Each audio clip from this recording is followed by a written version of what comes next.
நந்தி மகிழ்ந்தனையா கொழுந்தினை கொண்டியில் வைத்தடி போற்றுவே கொண்டியில் வைத்தடி போற்றுவே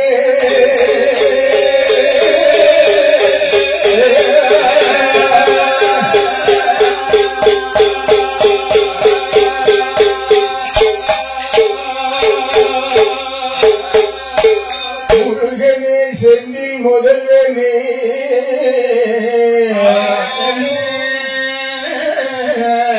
முருகனே செந்தில் முதல்வனே மாயோ மருகனே மாயோன் மருகனே பொய்கை முகந்தம்பியை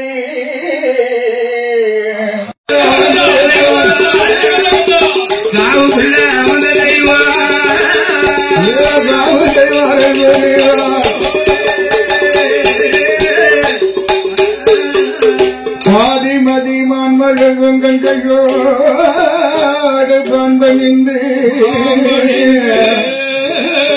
பார்வதியை மனம் முறிந்த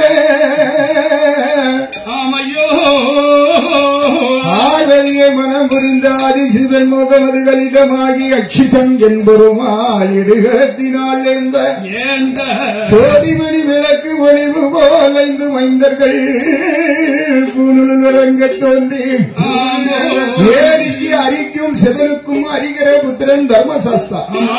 தர்மசாஸ்தா இப்பேற்பட்ட தெய்வம்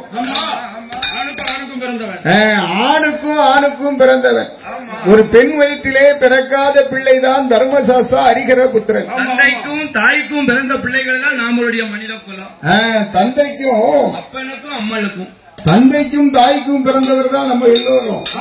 ஆனா ஒரு ஆணுக்கும் ஆணுக்கும் ஒரு குழந்தை பிறக்குதானா அது என்ன சாதாரண விஷயமா?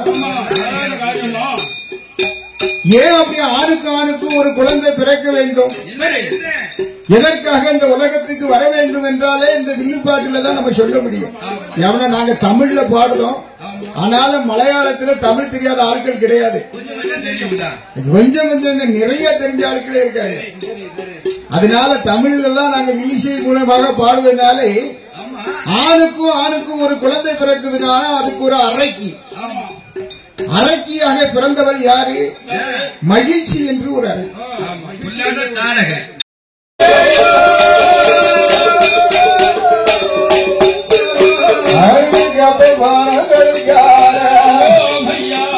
மக்கள்லாம் கொடுத்து யாவனா அந்த நாட்டுக்கு 55 தேசத்துக்கும் அதிபதி மன்னன் முருகிய ராஜாக்கள் எல்லாம் இருக்காங்க.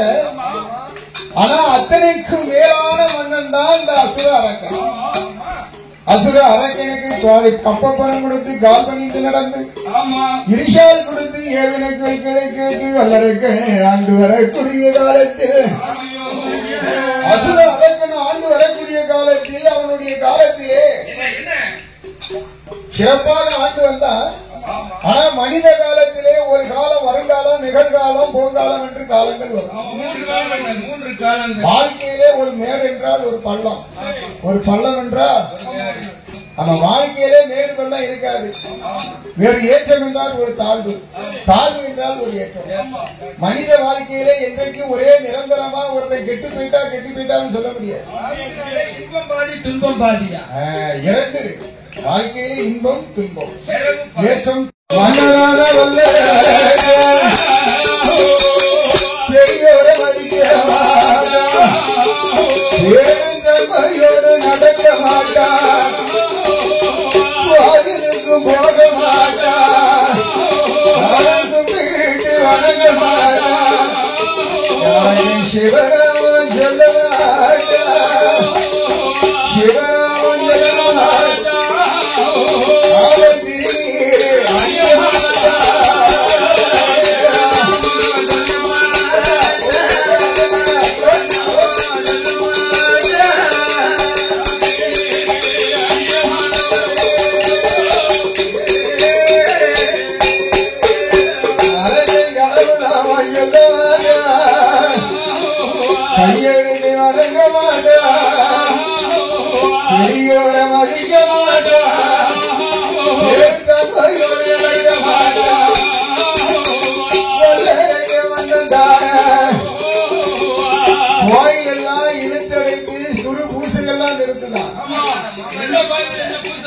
என்னடா கோயில்ல பூசை நடத்திய? நான் தாண்டா கடவுள்.